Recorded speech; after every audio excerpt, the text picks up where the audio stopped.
Let's all go to the lobby. Let's all go to the... It's movie night with Bill and Lil.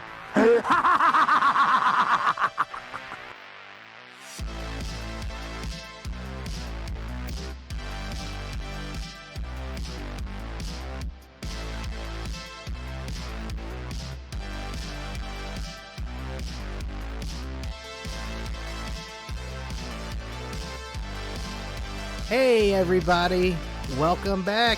Lil, what episode number is this? I don't know, you tell me, Billy. Go on the flow, let's bounce with the flow. Dance to the music as you count, here we go. That was weird. Today we are going to talk about Species, and no, not the Critters episode, it's about a nude alien. So I didn't pick this one as much as everybody wants to believe. I did. I love this movie.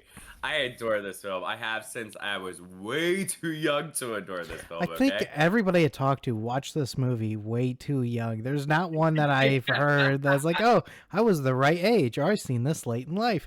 No, it's like the words is sexual awakening is the commonly tossed around terms. I mean, honestly, even for me as a trans woman, it was kind of a sexually awakening because I wanted to be her. I was like, that's what I want to be. I want to be a man killer. Jeez, gosh. Anyways, Girls gotta do what girls gotta do. let's start from the beginning because I feel like this movie does jump into it very, very quickly. There's no real, I would say, build up. It's just they give you the synopsis at the freaking beginning. Hey, we sent a laser beam trying to get people or aliens to communicate with us. They decide to send their genetic code via, and I shit you not, I feel like it was like the technology was so bad back then that it feels like a floppy disk is what I'm like witnessing. I know. Keep in mind, this is a 90s film. And I'll get more into that because there is certain parts that hurt this film because that it's from the 90s. But I will say that the practical or effects in this film are as good as it gets. The CGI is the biggest flaw when it comes to the upgraded like versions of this. Like on Blu-ray, I'm getting the 4K soon, but I know at least with the Blu-ray, I noticed that the CGI was very 90s. I try not to knock CGI much when it comes to movies like that because one, they're being ambitious, two, the budget they had, and three, look at Star Wars and the Attack of the Clones and compare it to this. It feels kind of similar as far as CGI goes. Well, don't get me wrong. I'm not overly hating on it by any means. It's just a fact to put out there that if you're a hater of CGI, this one might not be your favorite just because there is some cringe moments with the CGI. Though it is thoroughly done very well, and it's very creepy, and there's very, like, yucky moments with it. What do you think is the one thing everybody would hate most from this movie? The CGI. The CGI? For me, this is... that's what I hate most of. This is not a family movie for me. Like, I can't sit down with my wife or my kids or, like, it's not what Alien is. Alien is considered a classic, and you brought this up. Nudity is a big issue. There's nudity in some of the Alien movies. It's just not grotesque, perverted, and, like, out there as this movie goes. I wouldn't call this perverted. I would call it highly sexual. Okay. So you're telling me that the people at the club, Alfred at the hotel room, and all these people that are like wanting to go to town, they're not horned up at all. They're not dogs. I mean, they're horned up, but I wouldn't consider them perverted. I think this film, it plays on the basic instinct of attraction. And it's something just like a lot of horror movies play with. It's something nobody can escape. It's something we all have is attraction to different human beings, and it plays on that fact, you know. And I know a lot of people dislike this film because of all the nudity, but you know, when I first discovered Species, it was at 1 p.m. on Skinamax. Like, that's how bad this movie is. You're not going to see this in the daylight of days. Yeah, well, yeah. I mean, but then again, this was a hit in the theater, so people went to see this movie. Did you see the critical reaction though? Yeah. If we're gonna talk about money, like, I love the Transformers movies, but they're not like critical like successors, you know. Like, even today, I consider Species a classic. I do. I consider Species a classic. Just because the level of the practical effects, and I think it's really well done, and it has like a star-studded cast, not to mention. Well, it's a star-studded cast because I don't know if I got the fact or did you get the fact. You say it, I'll tell you. Most of these people were on the brink of their big box office successes. So I forget the main detective's name. He was in Reservoir Dogs that came out, I think, months prior. You got Alfred, I forget his last name, Milano, Dr. Octopus. He's coming up. He's about to be a big name. Ben Kingsley, big name. But we're trying. Our main female, she went on to do the CSI series, yes. And she's a huge actress now. Right out of modeling, this was a big turning point for from her modeling career into movies. Yeah. And then Forrest Whitaker is his name, I do believe. I adore him in this film. Even when I was a kid, like, there was something that connected to me with him because me being an empath like that, I was like, because. You may not believe in that stuff, but I sense energies like he does. It's not as extensive as in this film, but I really sense other people's energies, and I can get that stuff. Is it room related, or can you sense my energy right now? Room related. I have to be next to a person. It's not like I'm looking at you and I can sense it. I'm sorry. I really wanted to test that out. I think it's on like an aura based thing. If you're in a certain vicinity of me, I can sense the emotion that you're feeling, and it kind of messes with me a little bit because I think that's where a lot of my anxiety comes from, because I'm getting people's emotions opposed to just my emotions when I'm in a big crowd. So it's a little much. I can't wait. I'm gonna be stressed out the whole time you come over. I don't project it. You're projecting on me, not vice versa. I'm gonna be like, oh my god, I have so much anxiety. So yeah, a lot of these people, Forrest Whitaker, like, they become huge names later on, like in the pop culture, the whole main cast this whole main cast, and it's really cool because you don't see like a star-studded cast like this in a film like this very often. But not to mention, go ahead. How many of these do you think they'll have, like, in this franchise of star-studded cast? Will it be just like Aliens and have hit after hit after hit of these beautiful actors? Just two. I think you wanna know, he bashed the movie. What's his name? Oh, Michael Manson. Yeah, the second movie, he said he only agreed to do the film because he needed a paycheck. Yeah, so he bashed the first movie just to come onto the second, and yeah. So I know. These movies I consider cult classics or guilty pleasure movies. The first two, yes. The first two, 110%. The main reason why, so what categorizes a guilty pleasure movie for you, Billy? If it's under 60% on Rotten Tomatoes, or if IMDb has like less than 6 out of 10 stars. I noticed that too. It's like out of 5, and I'm like, ow, wow, this movie's too good to be at a 5, man. It at least deserves a 7 or an 8. I am in love with the concepts of the original script, and I love the script, but go ahead. No, we got to realize too that the production company had a lot to do with the screwing up of the script.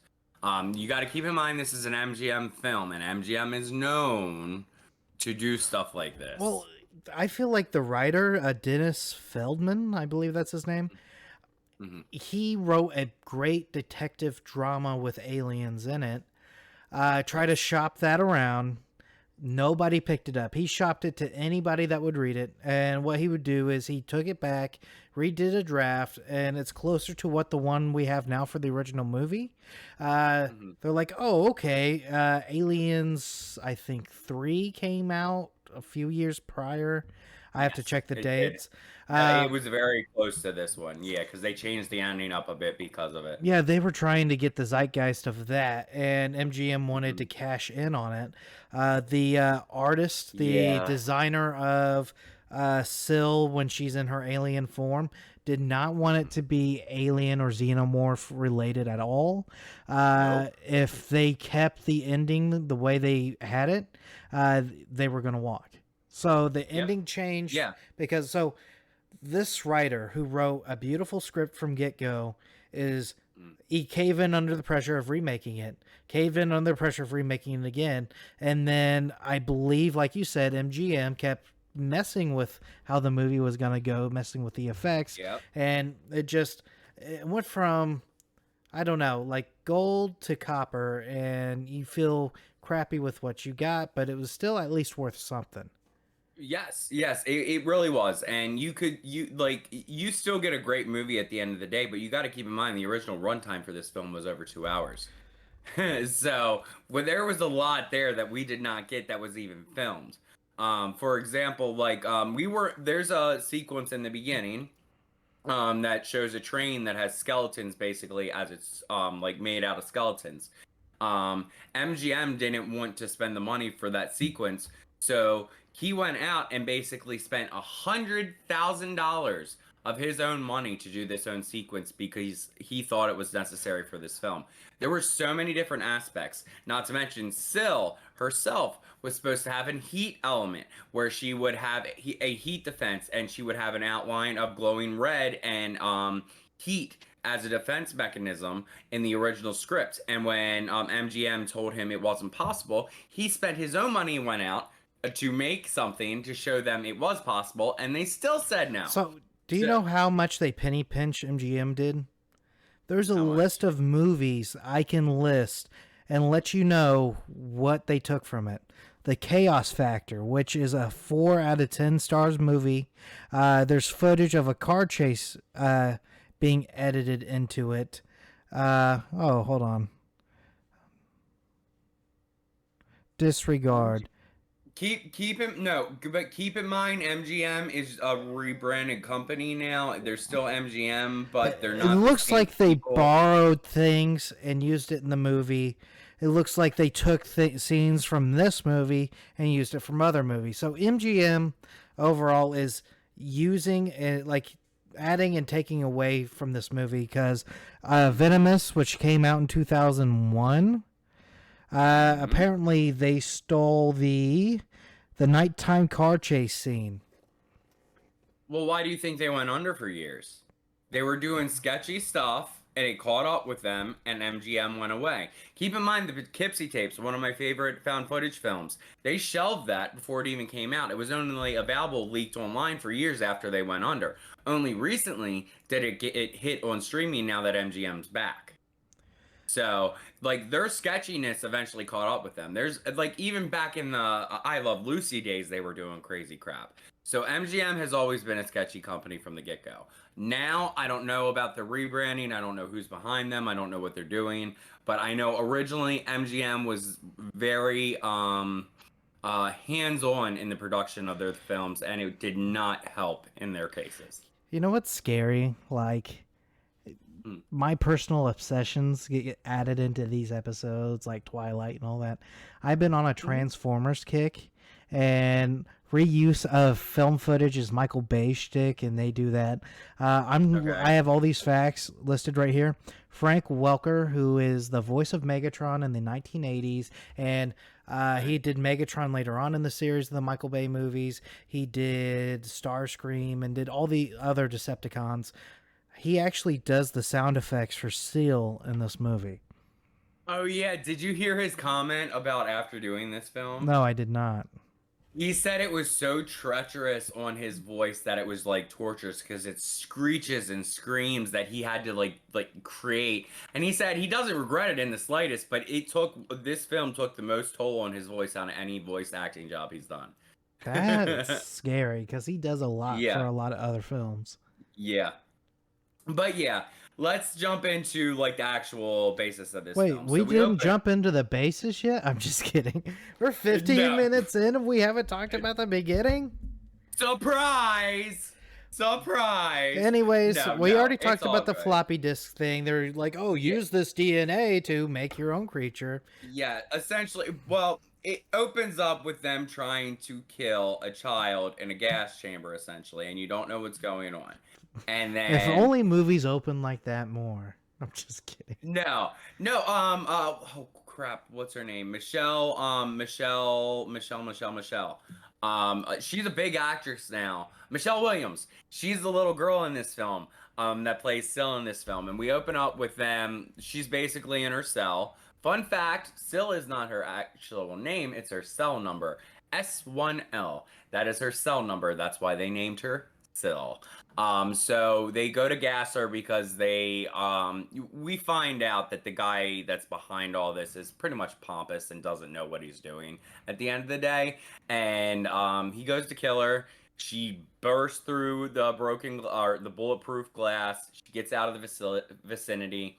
We get a team of experts, a medium, scientists, and a killer, and we all go to the scene that Billy's talking about. We see this floppy disk that basically we mixed alien DNA with human DNA, and this is what we got out. Human? But don't you mean women because women are less vicious? Oh yeah. The big line in this film, the main scientist says, "Oh, we made her female because they tend to be the less vicious of the species." And what was the guy's comment? He was like, "Then you should meet my wife." Like, clearly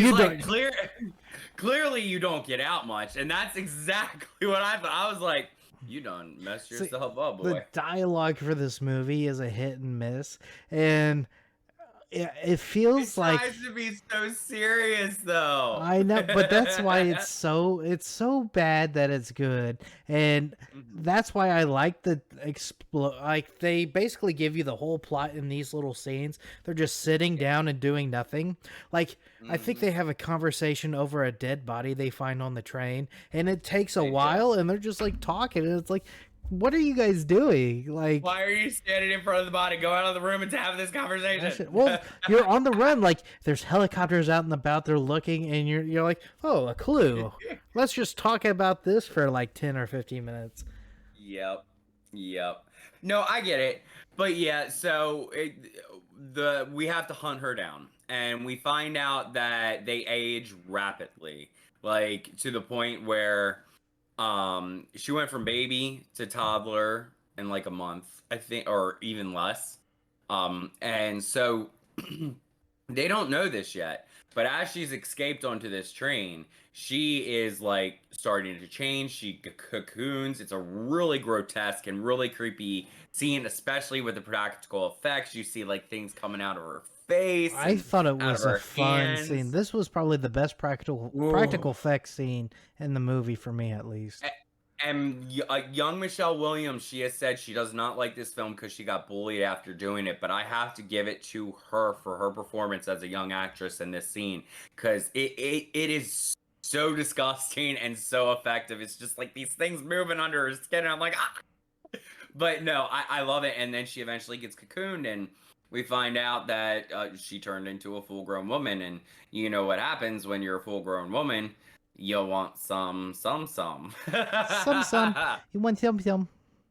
You want some. That's where the movie gets distracting for me. I have fun with Ben Kingsley, Alfred, and the guy from what's the name? I said his name 3 freaking times. Which one are you talking about? The guy from Reservoir Dogs. His name's Princeton in the movie. I'm just gonna keep calling him Princeton. No, I know who you're talking about. I have it right here. Let's just go. His name is Michael Madsen. Mm-hmm. Michael Madsen. So yes, they're serious as hell, and like I feel like there are three different types of seriousness. We got the nerdy, we got the I'm the cocky director, and I'm the cocky detective. And the thing is they're hunting for somebody that is making stupid decisions everywhere they go. And it's not because they're stupid, it's because they don't know the real world. They don't know how to actively do things. Like, she steals a debit card, hands the motel clerk a debit card, walks away. He's like, hey, lady, like, you can't leave this here. So, like, in the wrong hands, it would do bad or some stupid shit like that. It's literally a child in a adult's body. She's learning by experience, which makes the later scenes feel so gross. I mean, you know, there is a lot of grossness in this film. There is a lot of grossness in this film, and I adore every second of it. But yeah, fun fact about the cocoon scene, when she is finally coming out of the cocoon as a full-grown woman, it was shot upside down, essentially. So she falls from the ceiling down. That was shot with her being pushed out of the cocoon, and then they reversed it. And all the goo that you see is KY jelly. Just a fun fact. Well, I like how she picks her disguises for being not used to the real world. She made a real smart decision picking that disguise. She goes and she's looking for clothes because she stole the conductor's clothes. That's how she gets out of the train station. And she sees a wedding dress shop and she's like, oh, these are pretty. And she buys a wedding dress just to walk around. But keep in mind, this is LA. So she, like, it's LA, so people hardly stare at you in LA is the sense of what they give you in this movie. So she'll blend in easily. I think that's why they did it in LA. But it's really funny. It's really cute. She looks damn good with that dress on, I'm gonna say. But Ken, you tell me, since when is a wedding dress $100, Billy? They said $100 for that dress. There ain't no way that dress was $100. I don't know. I don't shop for dresses, so I wouldn't know.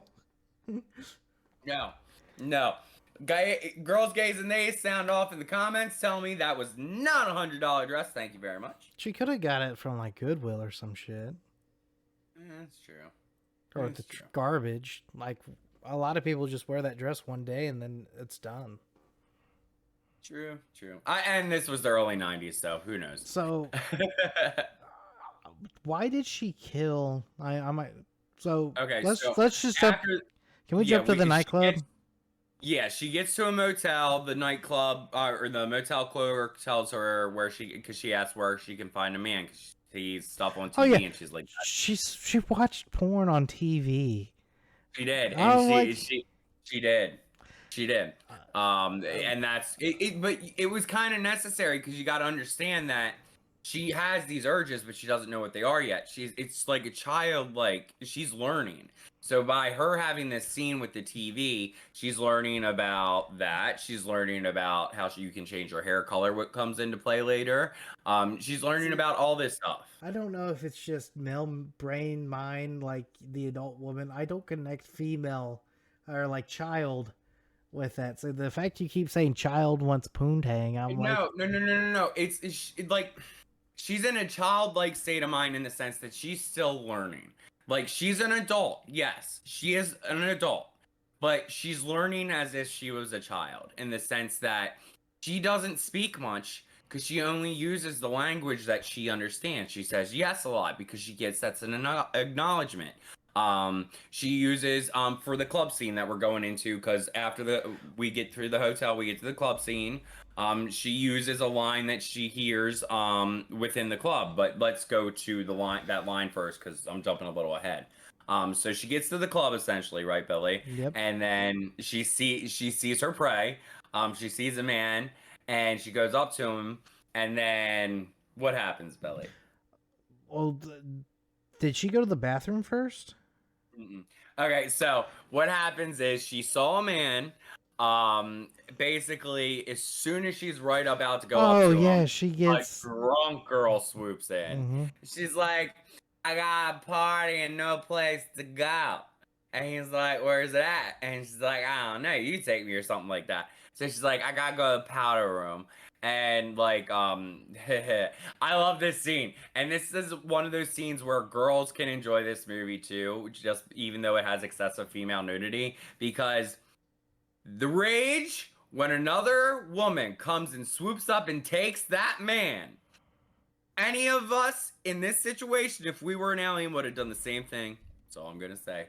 So we go to the bathroom scene, and Syl follows this random drunk girl in the bathroom. She said no hard feelings, honey. And she goes into the stall, and Syl's like, and she goes around to the back of the stall, and all of a sudden this girl's peeing, and boom comes Syl's hand out from the back of the wall, cracks the spine in full glory.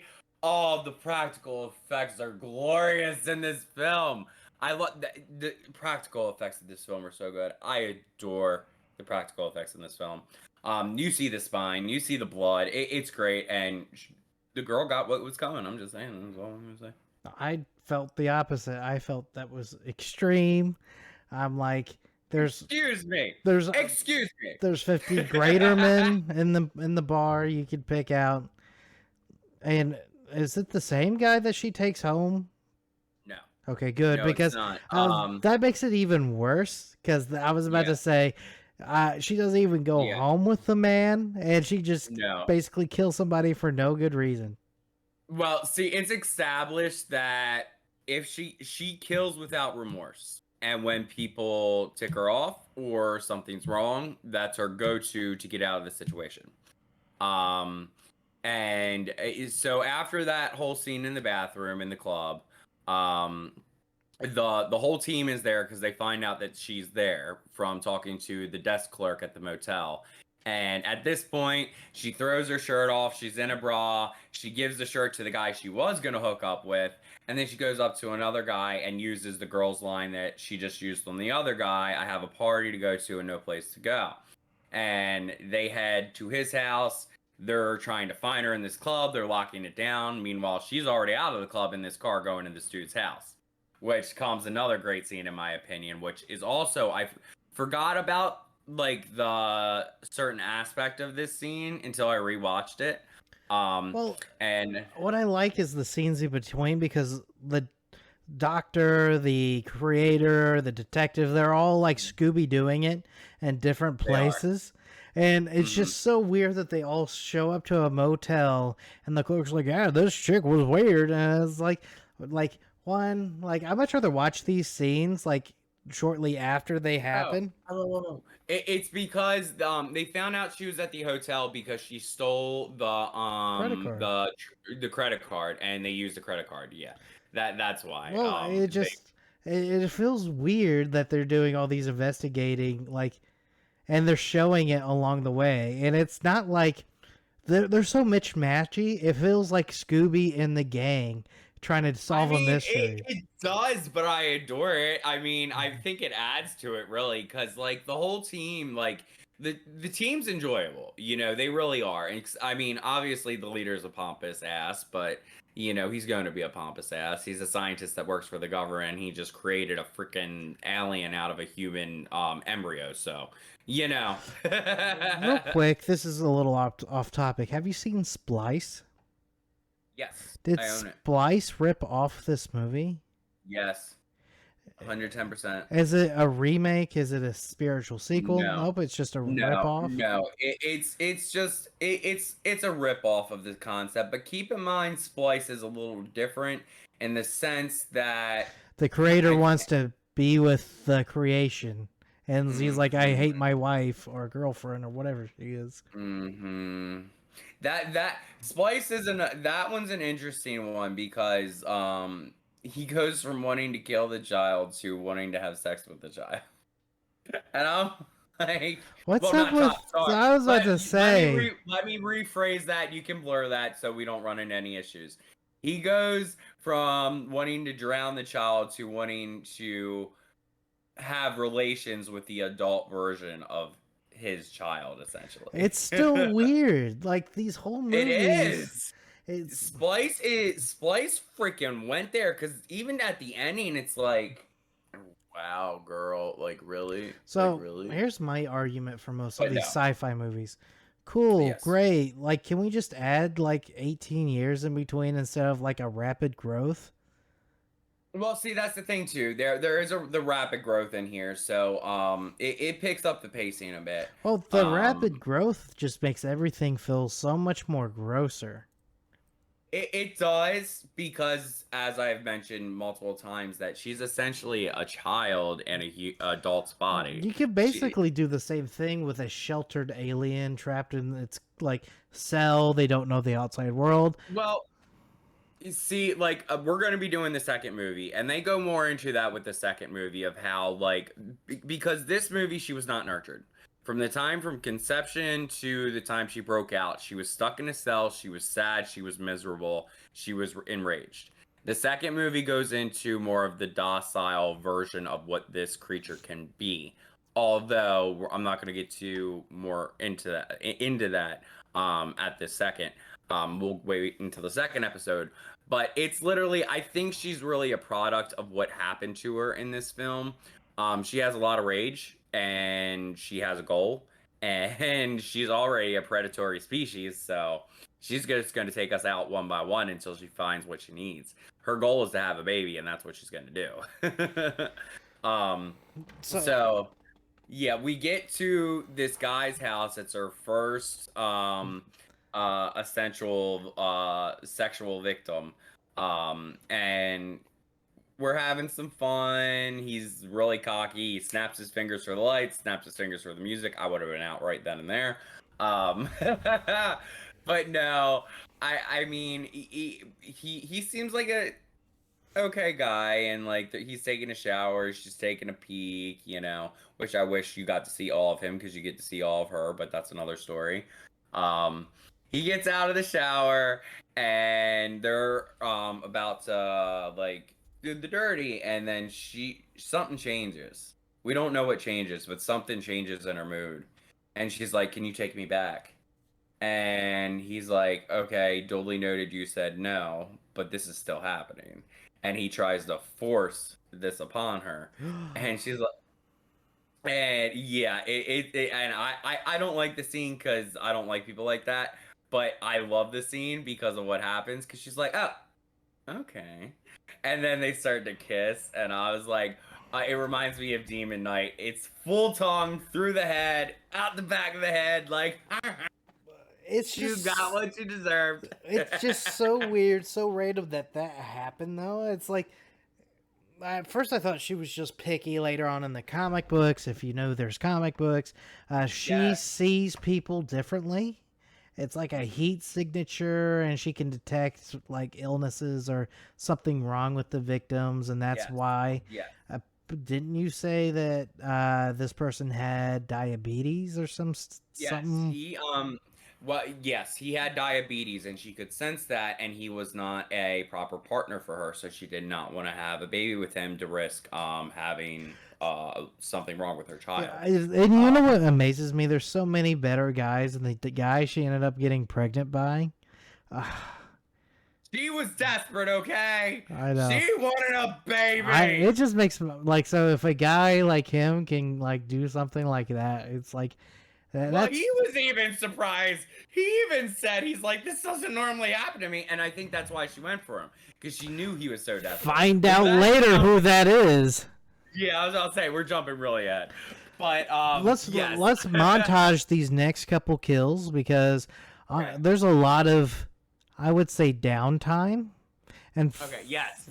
So go ahead. For this hour and 48-minute movie, I shit you not, sometimes it felt like it was like 2 hours or 3 hours. Like, it does feel like a fairly long movie, I'm not gonna lie. Though I don't find it boring. It does feel fairly like a long runtime. I think it's because you get really cool scenes, and how fast paced the beginning was to how after the first kill it kind of, or not first kill, after that kill it kind of takes a step back in cruise control, you know? Yes, but it is good to mention, after this kill at this house, Is it this house? No, it's the next. The It's pool the one? pool. Yep. The pool one. Okay, we're gonna move to that because there's not much. Well, there's one scene with the scientists. They want to see what this alien looks like without a human facade, so they know what we're dealing with. So they go to use one of the embryos or the part of the DNA that they Yep. still have used. Crap goes down. The head scientist almost gets two of the team killed because he won't let them out of the freaking room. Thankfully, right at the there's some really cool practical effects in this scene. Right at the last minute, they get out because one of the other team members gets the button. Yeah, it just shows how much of a pompous ass the team leader is, and the reason why all this is happening is because he is just, Oh, this goes back to the Jurassic Park argument. Just because you can do something doesn't mean you should. Exactly. And if an alien sent their DNA, I hope that scientists wouldn't do that. I know they will. Now you know. Now you know. Yeah, I mean, they're trying to develop dinosaurs and stuff still after we got 6 reasons why with Jurassic Park and all that. I don't even get me started. But yes, they're going. Were you gonna say something? I was about to say, but anyways, the pool scene. But go ahead. Yeah, the pool scene. The pool scene. Funny enough. Okay, so she finds another guy, which is actually she gets hit by a car essentially, and she ends up in the hospital. And right before the doctor's eyes, she heals herself, which is a pretty cool scene. And the doctor's like, what the hell just happened? And she goes out the lobby. She meets this guy that brought her in, and she's like, can we go? He's like, yeah, sure. And keep in mind, this guy paid for her medical bills already. So you see that he's a decent guy. He's not a douchebag by any means. So she goes home with him. He's being really nice. He makes a cheese plate, fruit plate, gives some wine, takes a picture. She's really intrigued with the camera because she's never seen one before. And then she's on it. She's hot and heavy. She's trying to get it going, and he's even okay, okay. And they get in the hot tub. She's pulling off his pants, and he's like, okay, maybe that's a little too fast. And it's kind of funny. But the team shows it was right when she said, I want to have a baby or something like that. That's when he was like, whoa. Yeah, the team shows up, and as soon as the team shows up, she's like, let's go, I want to have a baby. He freaks the freaking frack out. And he's like, oh, no, we're not about this. So she grabs him, puts him under the water. I don't know why, but when I was a kid, this was the scene that affected me the most. I don't know why. It was just very effective to me. But yeah, she totally puts him underwater. He's trying to scream, and to stop him from screaming, one of her tentacles comes out and goes in his mouth and just keeps going and going and going and going. And this is the first time we see her fully changed into her form. From what I understand in the original script, we were supposed to get more midway changes throughout the film. That was the director's ideal, to see more of these mid forms of Sil opposed to her full transformation. But MGM said we don't have the budget, so that didn't happen. But it was pretty cool to see her transform from human to Sil and then into the full creature, because I do find the full creature in this film is very effective. I love the look of this creature. Honestly, this is where I'm cool boob scenes. As a kid, I loved it, watching it as a teenager. Oh man, this is great. As an adult, I feel like these scenes are taking away. And do you know how cool it would be if that alien was just on the run in LA? Doesn't change. I bet you there's freaks still now that are dang, I'd like a tentacle. And it was okay, you can still do this movie in a weird way. It's just you're gonna need to go to Japan to get that one funded, Billy. Make it I love the dynamic of the people chasing, and the sexual stuff kind of breaks that, I mean, it does in a sense, but the whole base of this film is her getting laid. It's a mood changer. It's kind of I feel like movies. You want to know how a bad movie is really bad? Is if they got to put a pair of boobs in it. So at least when you walk out of that movie, you're like, well, at least there's boobs. See, here's the discussion. Does this movie do it too much or in a bad way? Or is it done because this movie is based on a sexual alien? Too much in a bad way. I don't agree though. Like I respect your opinion. Look at but Ripley. I don't agree. Ripley had some nudity. It's a whole different genre, okay? No, it's not. It's both sci-fi. It's, if anything, the whole thing was oh, this is too much like Alien. Let's try not to make it as much as Alien. Okay, technically, Species created its own subgenre, okay, for sexual alien films. There are more than just Species out there, and it's because of Species. Yes, but you know what genre that like movie is in? Softcore or pretty horror much. porn. Pretty much. No, I get it. No, I understand completely. But like, see, like Well, the issue I have with that is like I don't find that nudity brings down a film. I don't. I never have. it interrupts the vibe for me. Like as a male, like I'm like so distracted. Like I want that. I want to, like it just brings out the worst in me, and it totally detracts and distracts from the movie. This is a good discussion, though. Keep it in mind, right, that I don't get a lot of representation for my attractiveness on film. You do. So, for me, it's not distracting because I'm not attracted to what I see. So, maybe the reason that nudity in a film isn't distracting for me is because I'm not attracted to the majority of nudity that I see in the film. So just because a woman's naked doesn't mean like my eyes are just on her. I'm still getting the scene kind of thing. I don't know. Who knows? So but, that's perfectly fine one time. This movie did it like 6 or 7. They kind of it is an overused trope. It is like, I mean, but you get the feel of this film. So you know what you're doing. I love this movie as for what it is, a cult horror film. And it's borderline softcore, and that's where I could appreciate it most. It feels like a porn with a better story, but the dialogue is still the same. Yes. Especially the bar scene. It tries to be so serious, and it comes off very campy at times. But I will say, for our lead actress, Natasha Sill, this was her first theatrical role. She did a really good job. I think she did a really good job. I like the go ahead. Another thing I was about to say is Dr. Baker.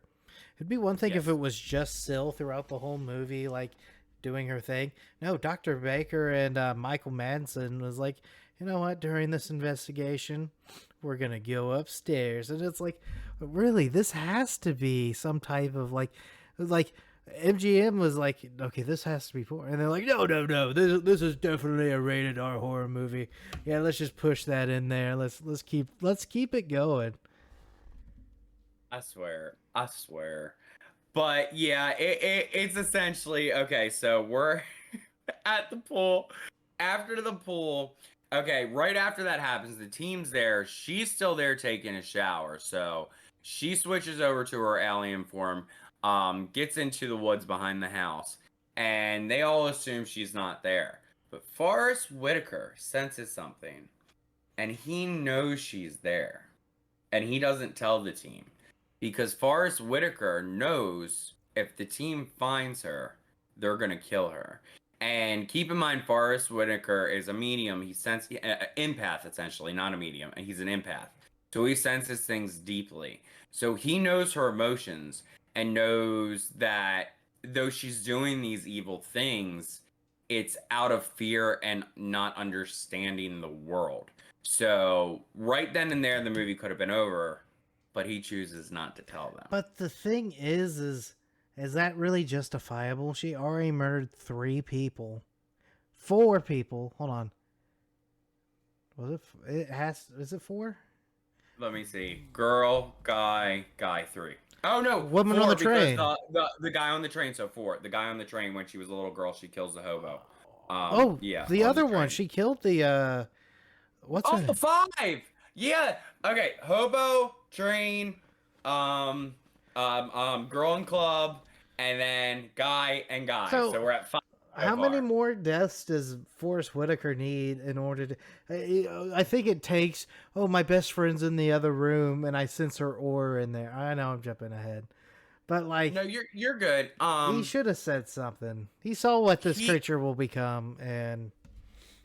Like, I don't know, because his character is one of those people that's been he's been misunderstood his whole life. People judge him for being different. Well, So he sees something that's different, and they want to like I know him down her for it.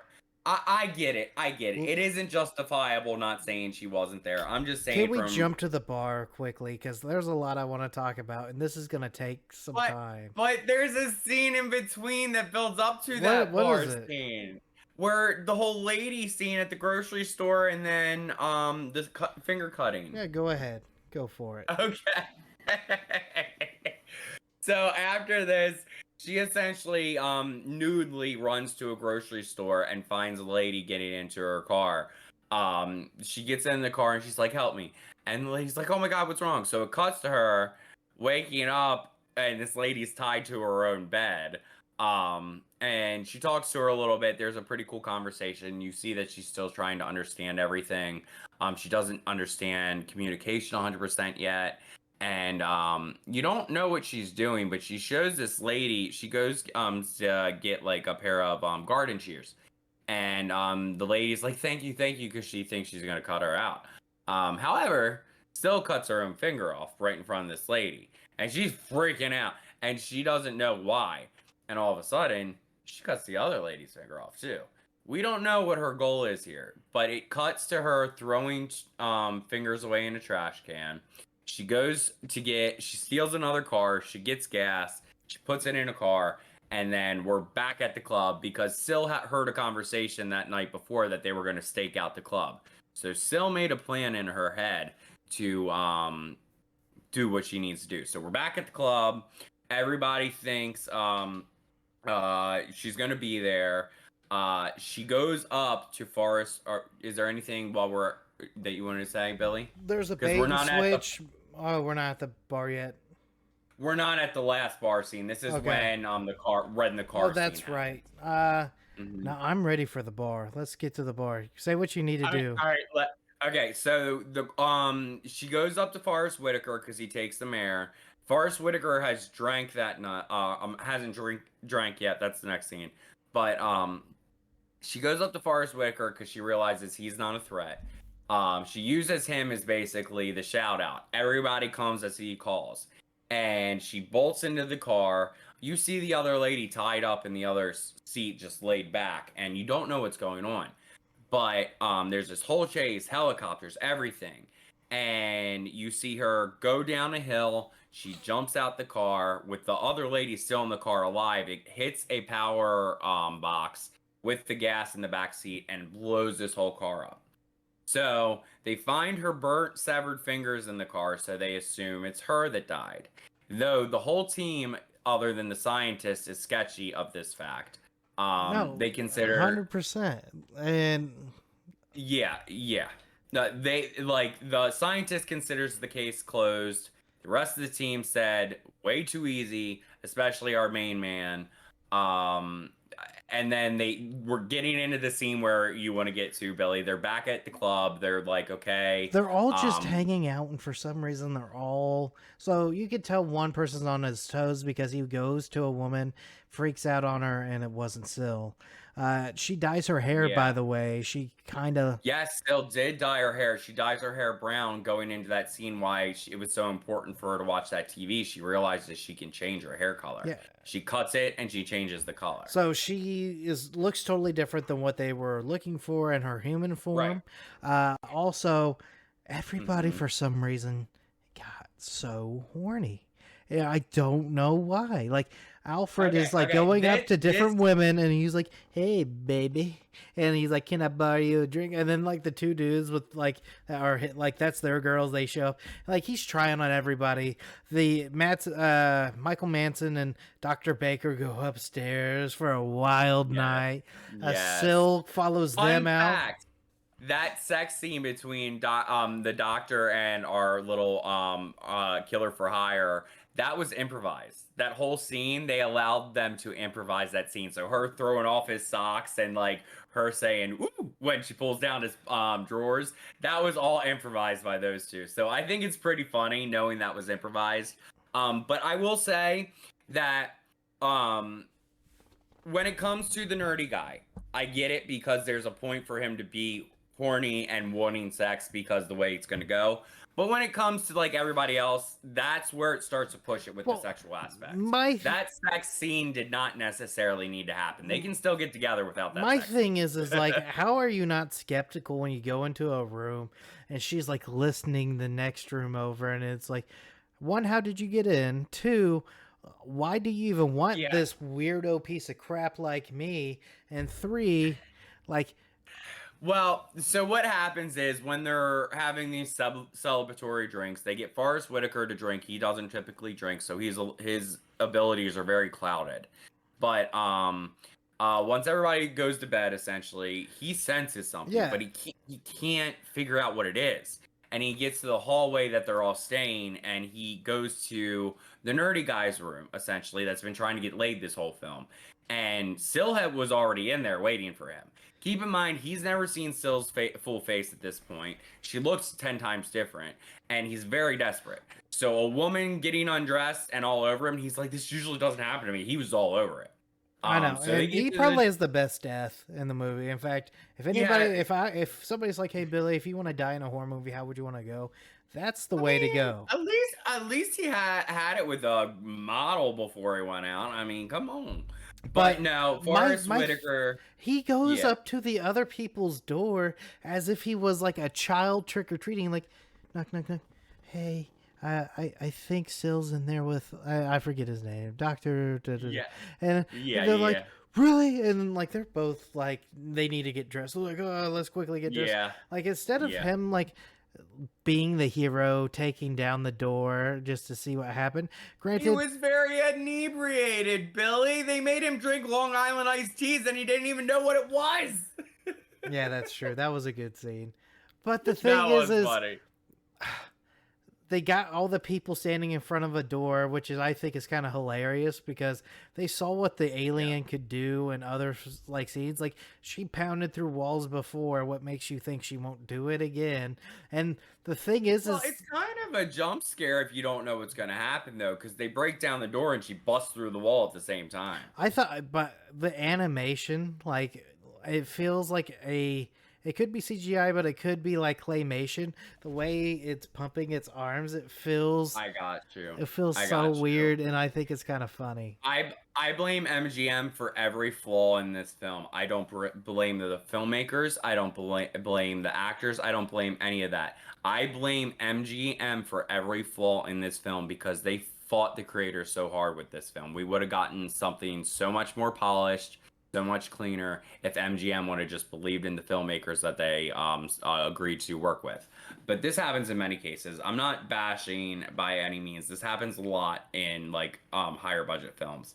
Well, but it's the movie world. It's like it's sad. It's sad. I feel like they want a certain film made at a certain time, and you can't put everything you want into it. And I get it. This movie, for me, kind of felt longer than what needed to be. And the fact that there's a 2-hour director cut, like, I can only imagine what's in that. And as much fun... It depends what they added. Maybe it feels like the pacing's off because they cut some story out that would have been necessary. Well, I feel like some director's cuts kind of strengthen the movie, and they shorten the scenes they shorten the scenes and add in improved dialogue. I'm like, okay, that's reasonable.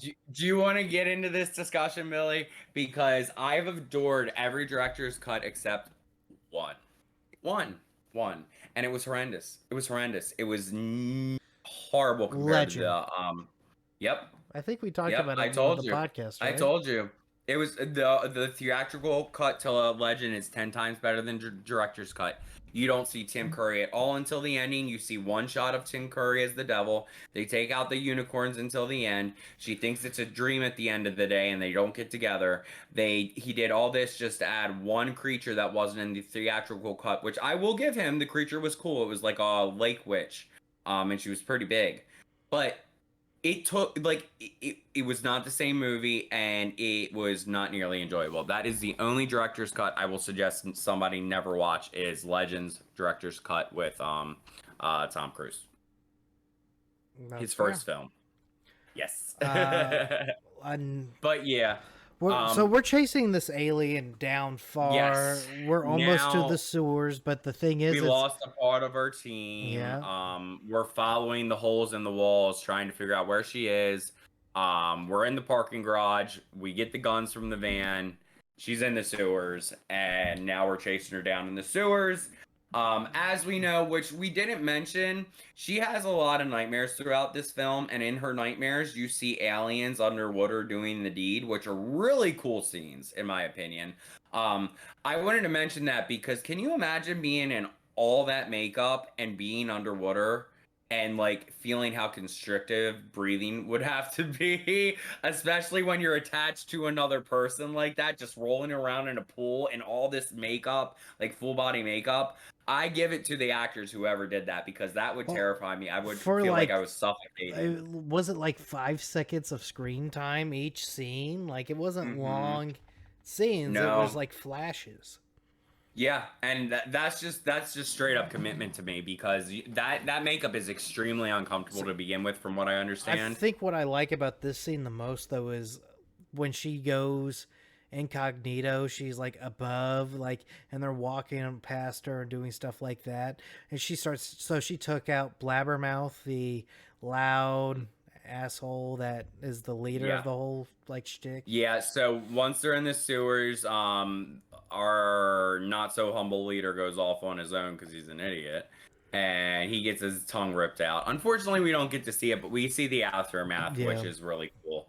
I'm kind of salty. I did want to bring out how salty I am. You see every death in this film except for his. I wish you would have saw his because he's like kind of the one person you want gone the whole time. Though you do get some good practical effects around the mouth area when you see him dead. But I guess it helped with the pacing, just getting going. But we go through the sewers. We get to the point where Sil. Oh, keep in mind, Sil is pregnant at this point. And as we know, they conceive much faster.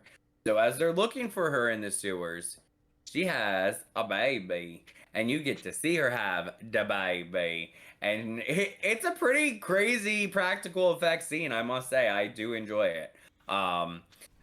So Forrest Whitaker ends up finding this baby, and he's like, "Oh, hey, bud, what are you doing?" Blah, blah, blah. And he like has this tongue and snaps out at him because he like obviously he's an alien baby, and so he starts to grow and transform. You see him a little bit more with spikes on his head and like kind of like fish-like hands, and they try to kill the baby, which they essentially do. Sil gets pissed off when she finds out, and the final battle happens with some flamethrowers. There's oil on the ground in the sewers, so they light up the oil on the ground. How convenient. But so they light it up. Everybody's in the fire. Forrest Whitaker is like falling into the fire because Sil grabs him, and they're trying to fight for him. And all of a sudden, our Mr. Badass brings out a shotgun and has an iconic line like "Get off of him, you bitch" or something like that. Yep. Busts her in the head, explodes her head. You know, it's a pretty cool scene. The ending is like it. Probably the best part of the movie. Yes. Or one of the best parts of the movie. That birth alone is like, the practical effects in that birth scene alone are just awesome. So that's probably the ticket. Like the reason why people would go is because that awesome scene. This is pretty much Aliens. You're like going to see this really cool, like this is in LA in the sewers. Like it's fun. It's everything that I would say everything that you want Aliens to try out that Predator tried and kind of failed at. So I'm happy that this movie got made. I love this movie, but I adore it. I don't see it as a hulking, like in my collection, it's there. It's just not in my fave 50, if that makes sense. I got you. I think the only reason I consider this a classic to me is because it's one of the ones I grew up on. I adore this film. The first two are really good, though I don't find the second one's at the caliber of the first one. It does have more fare for the girls, gays, and theys in the second movie because even though Still is in the second movie, I won't get into that too much, but it revolves around a male this time, which is a little bit more dangerous because it's a little easier to spread your seed. Who knows? I can't wait to see the second. Have you ever seen the second one? On this go around, like, are we pretending I didn't watch it for the? No. I'm just asking seriously because I don't remember if you've seen the second one. I seen parts of the first one, and this is the first time actually watching from beginning to end. Like I said, I watched it as a kid on Cinemax when I was younger. So yeah, I was doing the Disney Channel on previous type thing. Like, oh boy, I'm edgy. Oh no, Mom, I'm watching Disney Channel. What are you talking about? I mean, you know, I see. Species was one of those things. I saw it in Blockbuster. And I asked my dad. He called my mom, and she said no. And then later, I went to my granddad's house, and he had it. And when I was at my granddad's house, nobody was watching me.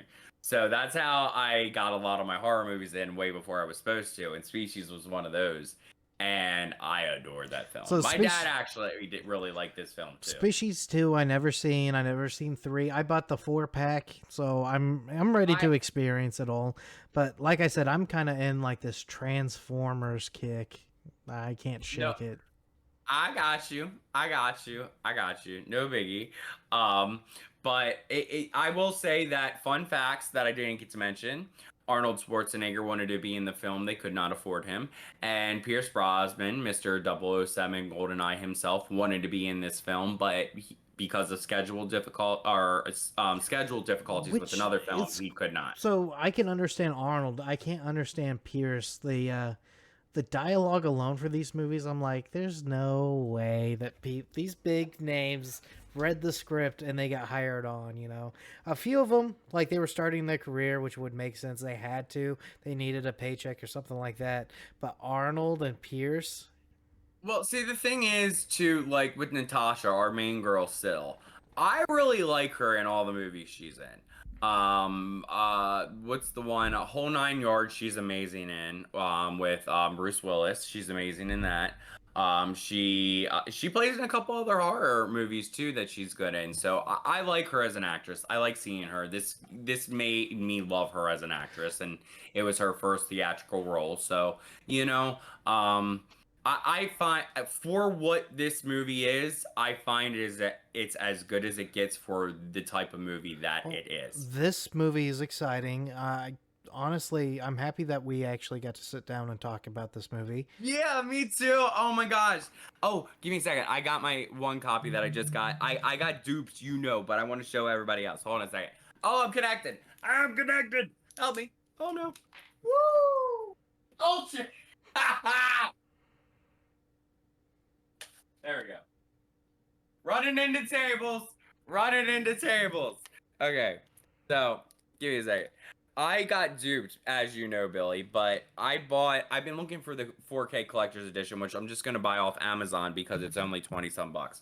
But I found this copy with this cover art that I thought, like, it was sealed when it came. It was a used copy, but it was sealed, and it looked like this. And then it had the Blu-ray backing. I opened it up. It's just a typical Blu-ray, and it was taped. I was so salty. But it was only $6.99, and this art alone is epic to me. Andrew said he knows the artist that did this, actually. But I adore this art. I'm going to get it framed. I'm happy I own it. Once I get the 4K, I think I'm going to give this away on my TikTok. So keep an eye out for that. That's exciting. You heard it here first. Yes, seriously, keep an eye out. This Blu-ray copy, as you can see, like, the plastic's a little messed up because they taped this.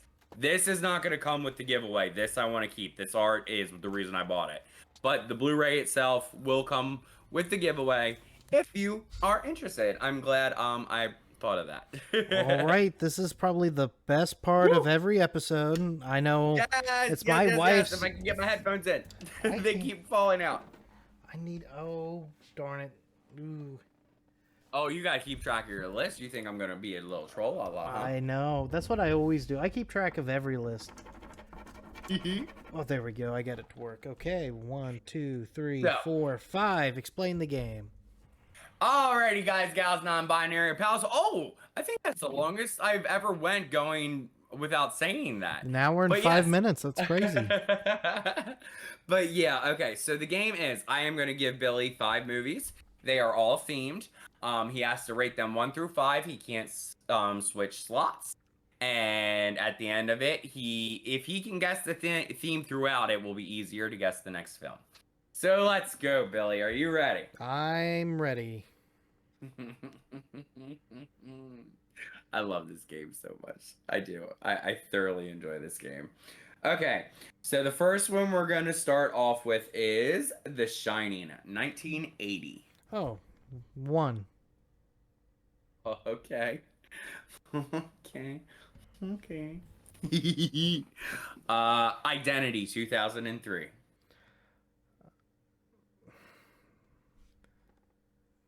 4. Okay. Split, 2017. Oh.